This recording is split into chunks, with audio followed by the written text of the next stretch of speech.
Hello, everyone, and thank you so much for joining us today.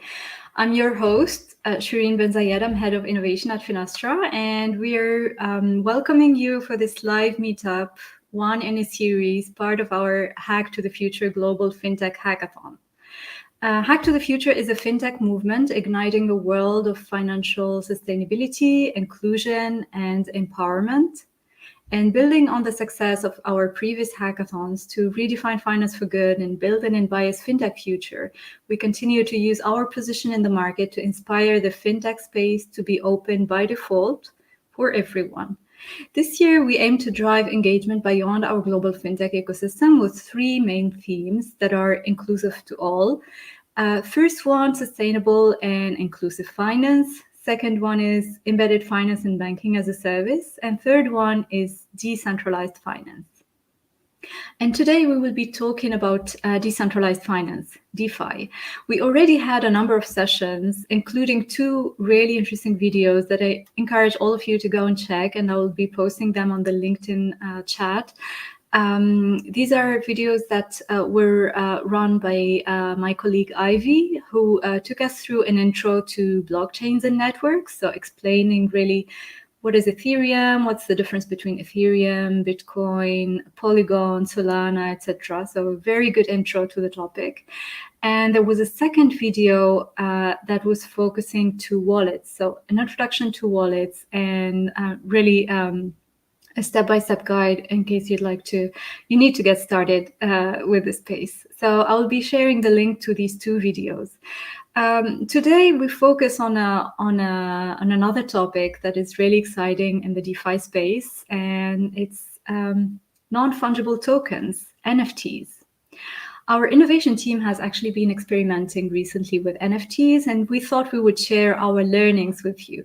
So we'll be doing a sort of NFT Tuesday series. We'll run this series throughout the hackathon, and on this series, we'll be taking you on a step-by-step on how to create your NFT collection. So we'll take you from creating the art to programmatically generating the collection, then assessing its rarity, and finally bulk uploading everything to a NFT marketplace. And today we will be starting with the artwork. And for that, I'm really excited to welcome Sebastian. Hi, Sebastian. Hi, thank you so much for having me here today. Thank you. Do you want to introduce yourself? Yes, of course. So my name is Sebastian Vanegas. I've been working with Finastra for 1 year. I am a designer and I work in the innovation team. And as Shireen mentioned, I've been experimenting with NFTs and with the creation of these characters that you're going to see in today's session. Cool. Thank you so much for joining us today. Before we get started, Sebastian, with the art piece of this NFT journey, let's watch a small video. It summarizes this end-to-end NFT journey, and after that, we'll get started with the first step, exploring and building the art and design piece.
Really exciting, isn't it? It really So, is. um, yeah, let's get started now. Let's see step one: how to build the art and design piece, and before getting to create a full collection and minting it. Perfect, Shireen. Thank you. So, as Shireen mentioned, what we're gonna do today is I'm gonna teach you how to create the art for these characters in these NFTs. Uh, but before that, I wanted to make a brief introduction about what an NFT is because I know that it is a new concept that not everyone is familiar with. So I wanted to explain a little bit more about that. So NFT stands for non-fungible token. And what is this concept of fungibility?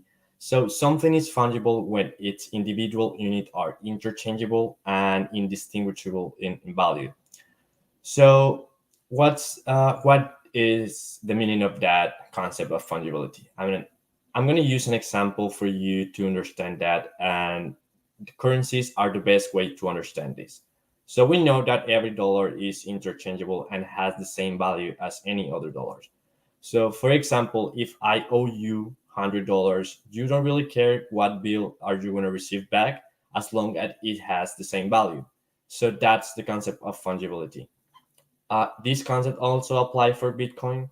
It doesn't. If I'm going to transfer you Bitcoin, you don't really care when this Bitcoin was mined. If it was 1 year ago, 2 years ago, or yesterday, as long as it's one Bitcoin, that's all it matters.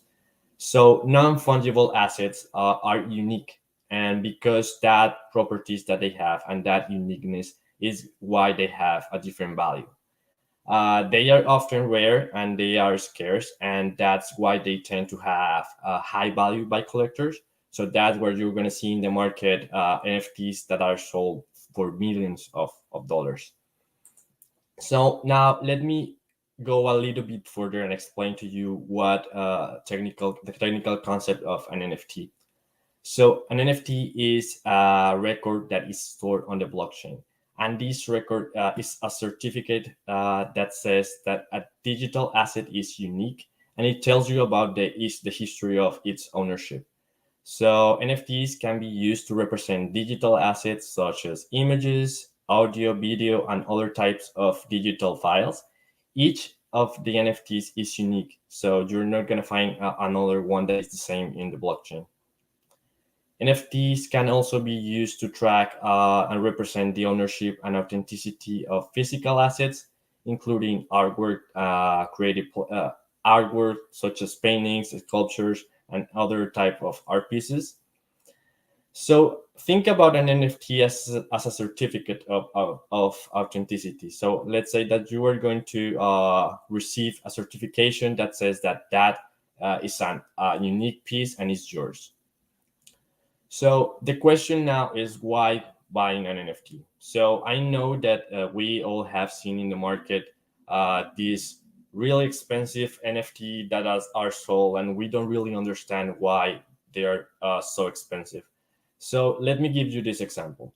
So what if I give you the possibility to own the Mona Lisa that you know that is really important art piece for humanity, that it was painted by Leonardo da Vinci centuries ago. And you have the possibility to own that, or you have the possibility to own a print that is sold in Amazon and is worth $100. If you are not really an expert and you stand like a few meters away from that, you're not going to really see the difference between those two. But I am sure that if I ask you again which one you prefer to own, you are going to say that you prefer the Mona Lisa because you know that is unique, that it represents something. So that exactly what happens with NFTs. NFTs work the same way. When you buy an NFT, you buy a certificate in the blockchain that proves that that image that you're buying, it was created by an artist and now is yours and is unique. So it's really about that. It's about the uniqueness of the piece that you're purchasing. So let me talk to you about some examples that I think that are really interesting. The first one that I want to show you today is about this artist.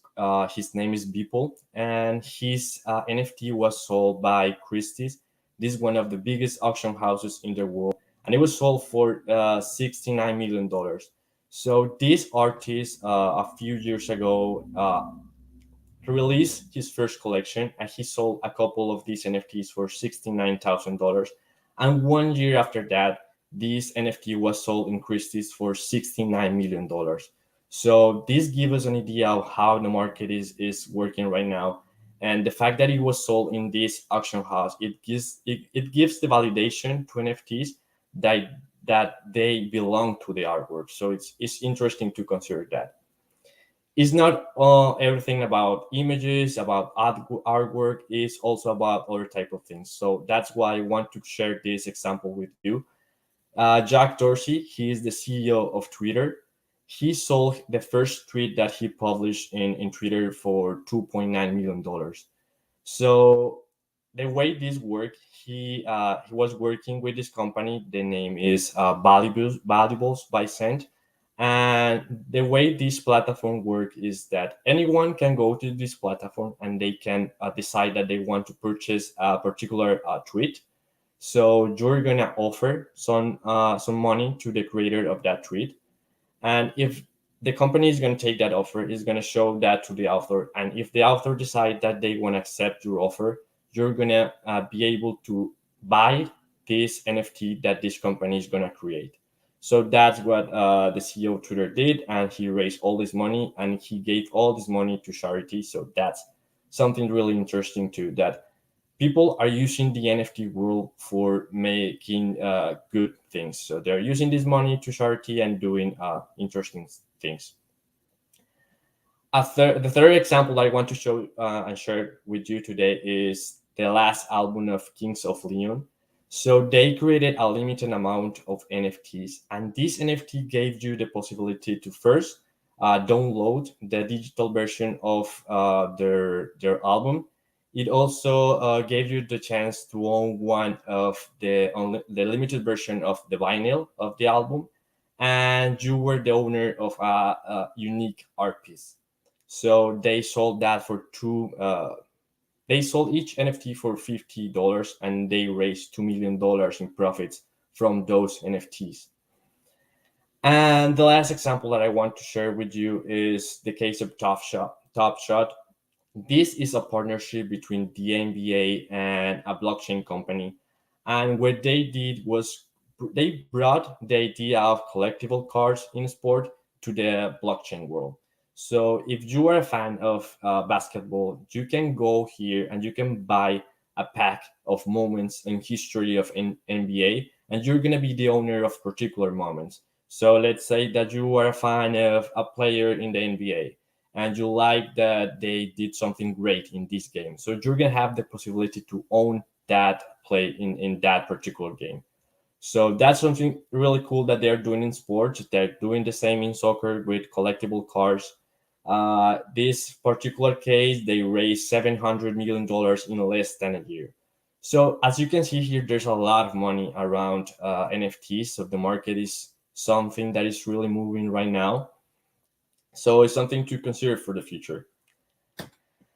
I want to show you two particular examples that are relevant today in the creation in the art. And the first example that I'm going to show to you is CryptoPunks. So CryptoPunks is a collection that was released in 2017, and it was 10,000 CryptoPunks that looked like this, and each punk was unique and it had particular characteristics. So I'm going to show you this one that I think is really interesting, because out of the 10,000 NFTs that were created, only 9 are aliens and have this look. And this particular NFT was sold for almost $21 million. So now someone owns an image of this CryptoPunk, and they paid $21 million. So that's something that is, I know that is difficult to believe that, but it's happening right now. If you want to know more about CryptoPunks, here is a QR code that you can scan with your phone, and you're going to get a lot more information about this collection of NFTs.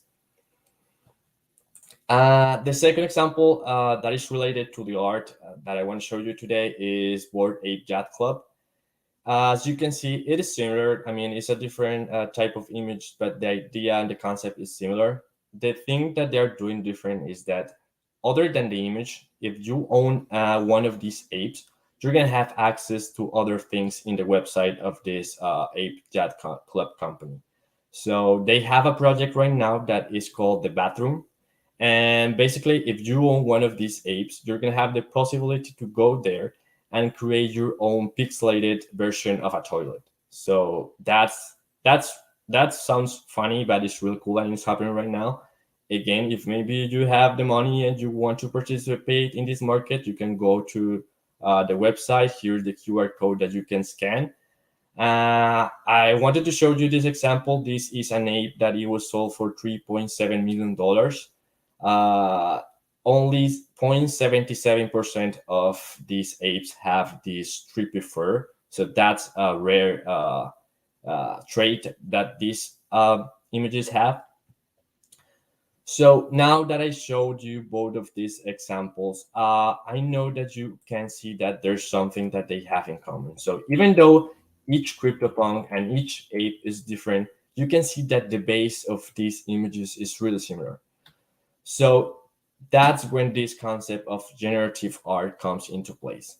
So these people that created this collection, it's not like they created each of these CryptoPunk by hand or using the computer. They're using some software that is helping them to do that. And that's what we want to show in this series of sessions about NFTs.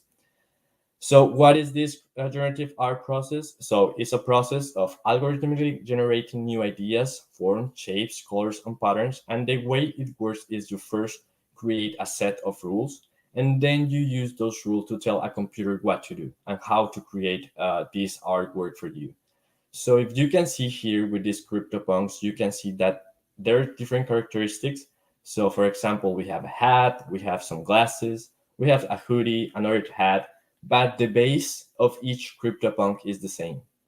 And the rules are, you can see it by the number of NFTs that there are. So, for example, you're telling a computer that out of 10,000 NFTs that you're going to create, only 351 are going to have this hat. So, those are the rules that the creators of this collection were using to create these CryptoPunks. So now maybe you are familiar with this image. This is the logo of the hackathon. I created this little character for us, as Shirin mentioned, to experiment with NFTs and to create different versions of these characters. So this is the final image, but as you can see, this is divided in different layers. And this is a concept really important to consider when you're creating this art for NFTs. So you're going to have in each of these layers, you're going to have a feature from your image.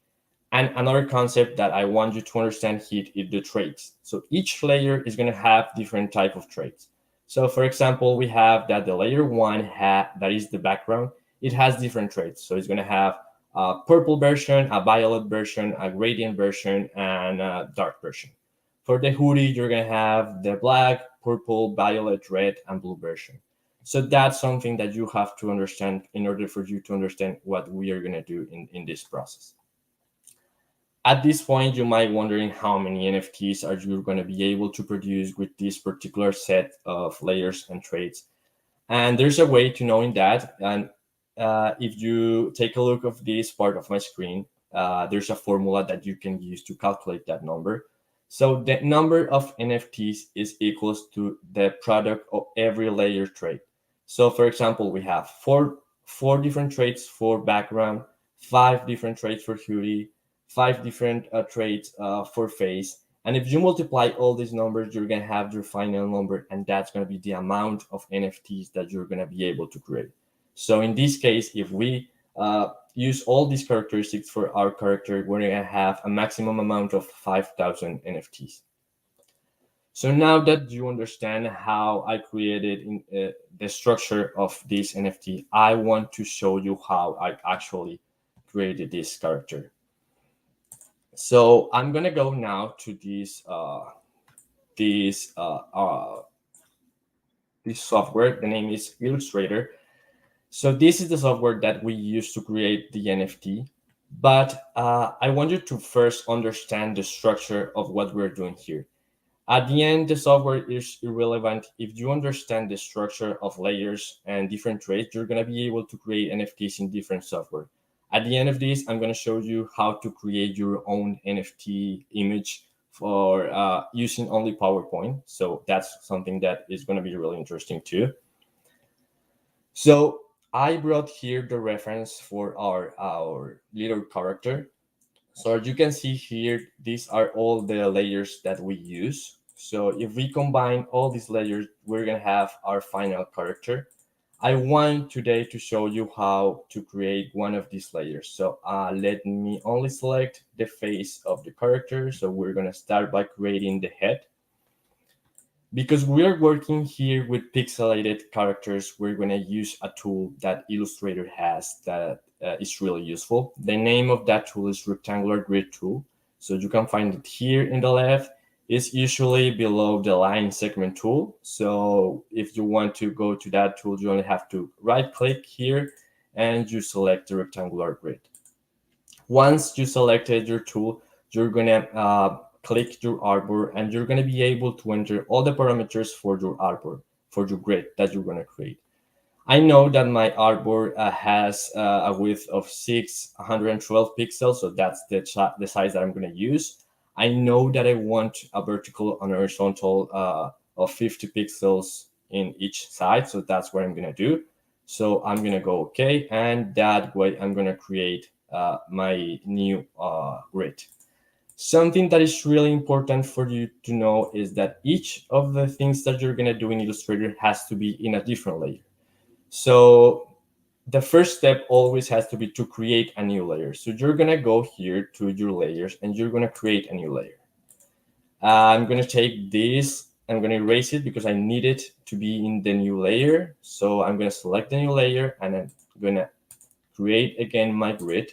And this is my grid. And now it is in a different layer. So it's really important you to do that. Create your new layer first. So now I have here my grid, and the way this works is that you're going to have the possibility to paint each of these squares in a different color. So we're going to start with the outline of the head of our little guy. So there's a specific tool that you're going to use to do that. The name of that tool is Live Paint Bucket. The shortcut for that is just pressing the letter K in your keyboard. So that's what I'm going to do. I'm going to press K, and that's going to tells you that you already have selected the tool. So once you selected the tool, you're going to go here and you're going to select the color that you're going to use to create that, to paint that pixel. So I'm going to make the outline. So I'm going to select the black color, and now I can start painting.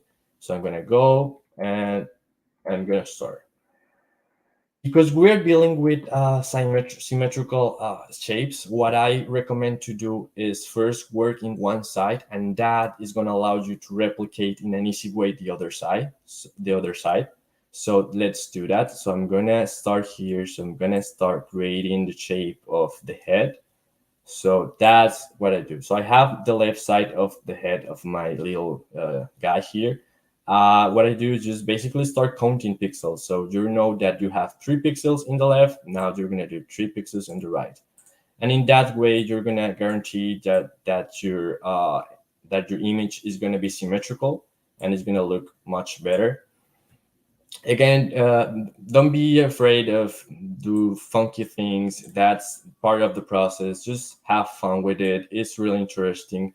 It brings me back to when you were a kid and you were just having fun painting and doing all that. So that's really cool. So once you finish here, so let me do this creation of here. Now I finish here. So now you have the shape of your face. Again, we're doing this here on the fly, so it's going to look a little bit funky, but it's totally okay. It is fine. If you feel that you want to change something, you have to go here and you're going to select this square that says none, and that's going to allow you to erase something that you did wrong. Now that we have the outline of the shape of our head, we're gonna color it. That for me is the fun part, because it's when you get to just color the inside in a different color. So first I'm gonna select the color. Let's say that I want this shade for my skin tone. So I'm gonna just start coloring. Again, this is really fun. I really like that. It's almost therapeutic to paint and doing that. Be careful with your outline. You don't want to change the color of your outline, but again, don't be afraid of just painting. And if you do something wrong, you can just go back, Control C, and it's totally okay. So I'm gonna paint.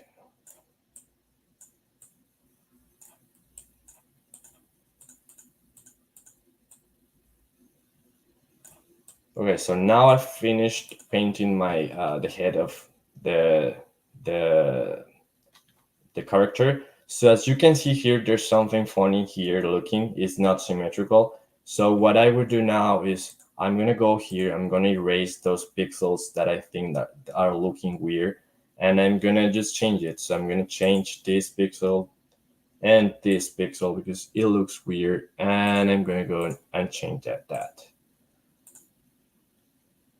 And yeah, now it looks better. So I'm gonna go back and I'm gonna paint that pixel from the color that I want now. And in that way, I have the shape of the head. I'm gonna do now the ears. So it works the same. I go one side and now I'm gonna replicate that side next, because it's easier to replicate once you have a reference. So I'm gonna do that. We have this ear. Let's do like an elf ear that is pointy, because we don't want to look the same character over and over. So let's just change it. 3 lines. Okay, so I have the ears of my character. I'm gonna paint them now. Again, be careful, and if you think that you did something wrong, you just go here and change it. It's fine.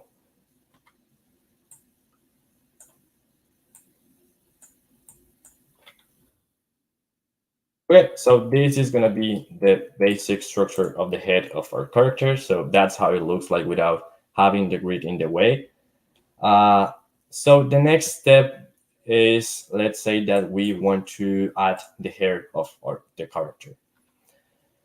So what I recommend now is, remember, first create a new layer. So I'm gonna create a new layer, and I'm gonna take my grid and I'm gonna copy my grid, and I'm gonna go to the new layer, and I'm gonna paste that. Oh, my computer is not responding, but it's fine. That happens in Illustrator.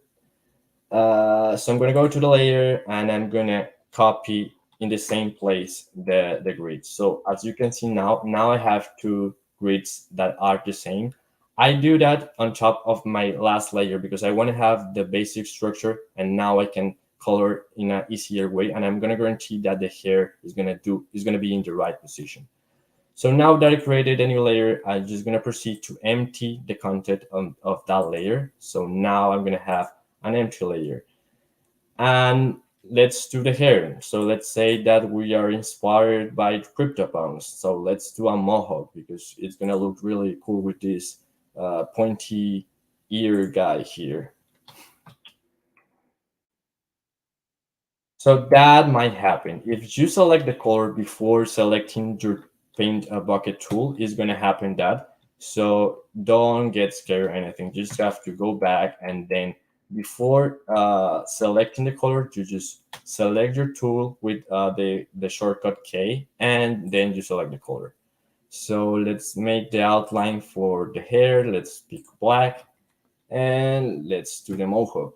So again, I recommend go from one side and then replicate to the other side. So I'm gonna replicate here. I'm gonna go down, and it's gonna be here 2, 2, 1. Okay. Okay, so let's say that that's gonna be the hair of our character.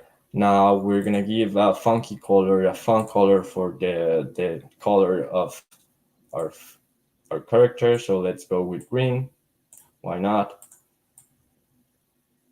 And that's gonna be the mohawk for our character. So if you click out of the grid, that's how our character is looking. Maybe you want another color for the mohawk, but you want to keep that green because you really like that. So what you're gonna do is you're gonna create a new layer, and then you're gonna copy what you have in the last layer that you did. You're gonna copy, you're gonna select your new layer, and you're gonna paste it on top. And now you're gonna change the color. So remember, pick your tool and change the color to, I don't know, let's say we want something violet. Okay, so now we paint that, and now we have another color for our character. So now if you go and click outside of your grid, you're gonna have green and violet for the hair of your character.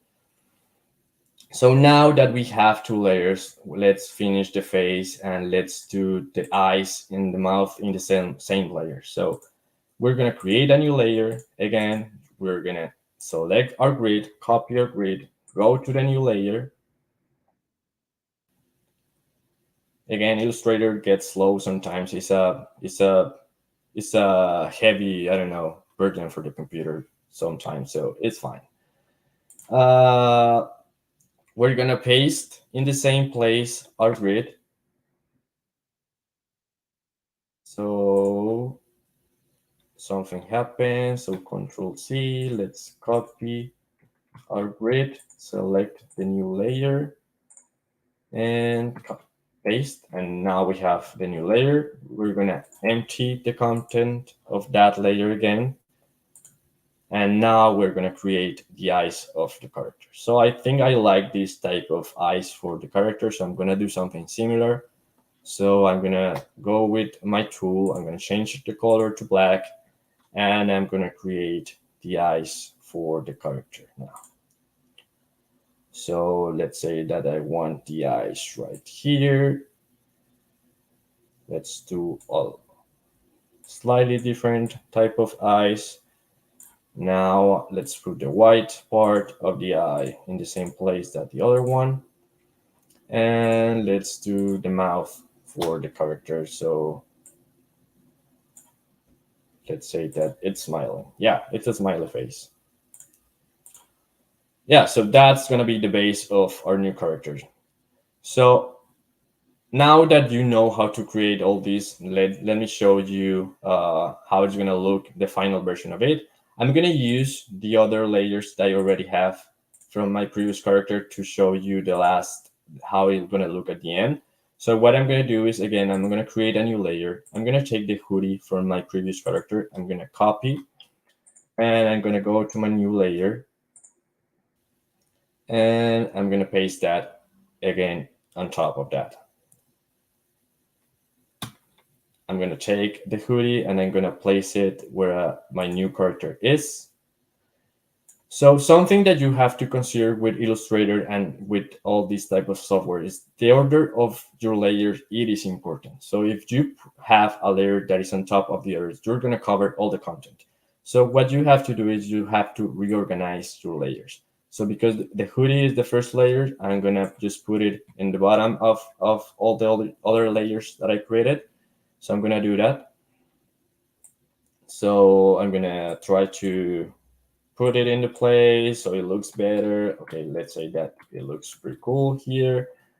Now I'm gonna create a new layer for the laptop. So I'm gonna select the laptop that I already created, and I'm gonna paste that laptop in the new layer.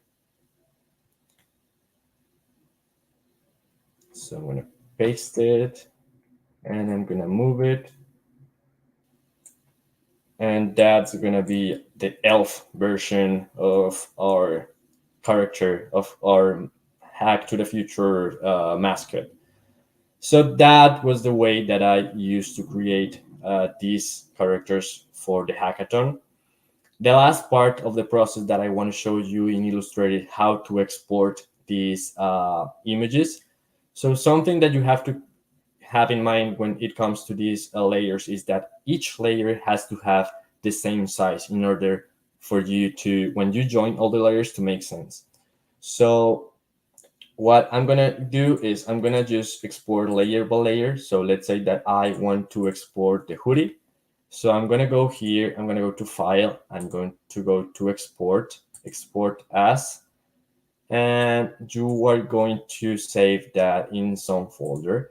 But what I want to show you is that the folder has to have a specific organization type of a structure. So I'm going to show you how that should look like. So once you want to export, you're going to have different folders for your assets. And this is going to make more sense in the next session when they're going to explain you how to use some piece of code to create all these characters. But I want you to make sure that you're going to use this and structure to save all the layers. So let's say that we are going to save the hoodie. We're going to save hoodie number 1. And it is important for you to select PNG. And the reason is that PNG is a type of format that allows you to maintain the transparency of your image. So you're going to select that.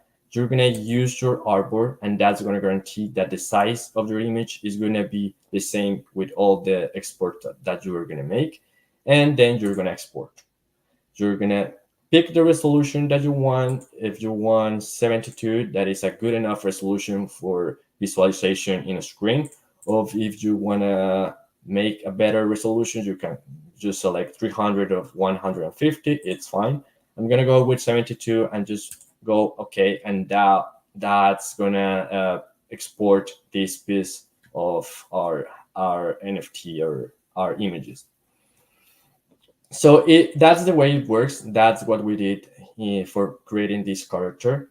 So the last thing that I wanted to show you is how to create this same version of images using PowerPoint. I know that no everyone doesn't have access to Illustrator. It might be expensive to purchase a subscription to Illustrator, but you don't need Illustrator to do that. You need just creativity, and in this case, PowerPoint. So I created this image only using PowerPoint. So I just went here and just use rectangles, circles, and other type of shapes, and I created this little Frankenstein.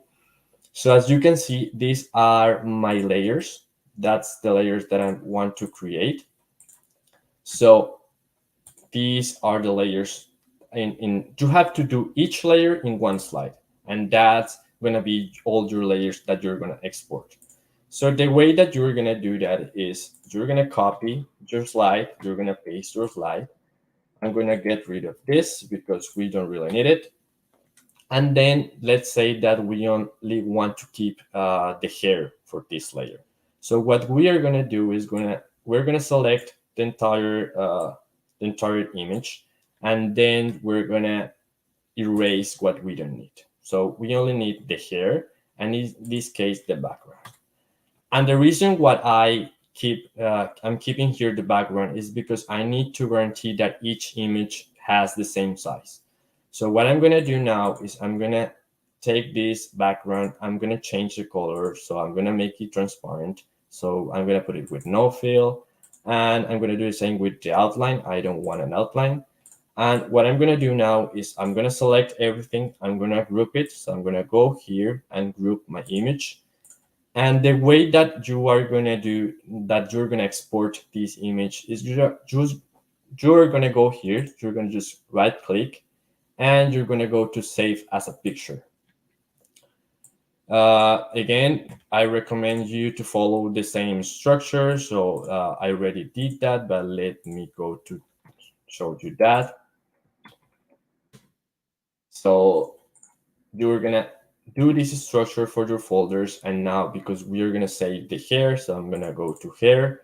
I'm gonna give a name, and again, you have to make sure that you're exporting a PNG. In this case, it says portable network graphics, and that's what those letters means.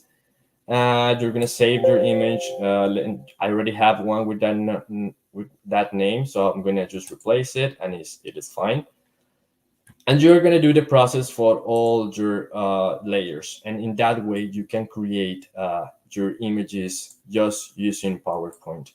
And if maybe you want a different asset, so I'm going to show you how to do that. So I don't know, let's copy and paste our slide, and let's say that we want a different mouth for this little character. So I'm going to just go here, and let's say that we want now a surprise face. So let's make a circle, just change the color, let's say black. And now that's going to be a different trait for the layer mouth, because you're giving a new version of the mouth. And that's how you create an image for an NFT using PowerPoint. And the last thing that I wanted to show you is, don't be afraid to experiment. So it's really easy. I show you, you only need your creativity on PowerPoint to do that.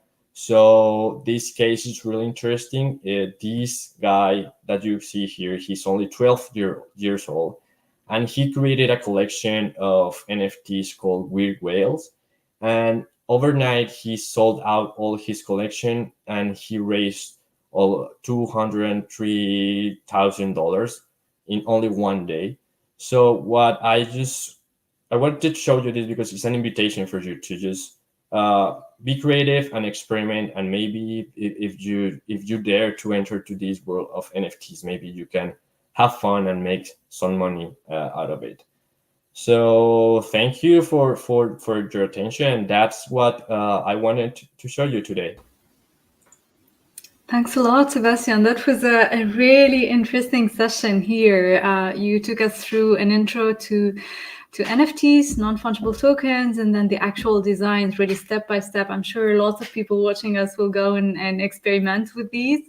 It's also really interesting to see the Benjamin example. So 12 years old, already creating his NFT collection. So yeah, this is an open invitation to everyone to go experiment. We saw how we've used Illustrator, but also PowerPoint for more basic designs. We had actually one of the questions coming up that was asking about free alternatives to Illustrator. You showed us PowerPoint, but do you have any other alternatives in mind, maybe that you'd like to share? I'm not really too familiar with other software used for design. Maybe I think CorelDRAW is another alternative, but you have to pay for that too. So a subscription to Illustrator might cost you $10 a month. So if you really want to experiment with these type of tools, it's not that expensive. And again, if you want to do this, just use PowerPoint and use your creativity. And it's gonna take you a little bit longer because there are some limitations that PowerPoint has. But again, it's just a matter of being creative. Yeah, thank you so much. I think this is really interesting, both for people that are new to the NFT world, but also maybe already in the art space and new to NFTs. So sort of helping them as well understand how they can possibly turn some of their artwork into NFTs. And as we will be learning in the next sessions, how to create collections out of these small pieces of art, that would be even more interesting. Thank you so much, Sebastian. I'm going through all the comments that we've got. Not many questions. You still have time to ask your questions, but really lots of excitement from from people watching us. Thank you so much for that. Just a couple of minutes for anyone wanting to ask any questions. Meanwhile, I just wanted to remind you that this is part of a NFT Tuesday series. So you can join us next Tuesday at the same time. Next time we'll be looking at how to algorithmically create a 1,000 or a 10,000 NFT collection using the elements that Sebastian helped us or showed us how to create today. And the following two sessions will be focusing on assessing rarity of the NFT collection that you would create, as well as bulk uploading a big collection like 1,000 or 10,000 into one of the NFT marketplaces. So yeah, thank you so much, Sebastian. That was a very insightful session today. I really enjoyed it. I'm really excited to go and create some stuff. It looks so easy when you do it. I'm sure I will struggle, but go to PowerPoint and just do it. I'll start with PowerPoint. And yeah, as I mentioned, this is just the start. So everyone feel free to connect with Sebastian and myself in case you have any questions. And join us next Tuesday as we continue this journey with NFTs. Of course, you can also go and check all the hackathon information and events on fintech.devpost.com. You'll see lots of other events and activities in the NFT space, but also generally with DeFi and with the other hackathon themes. And I think that's it for today. So thanks again, Sebastian. Thank you all very much. Thank you everyone for being here. And see you soon.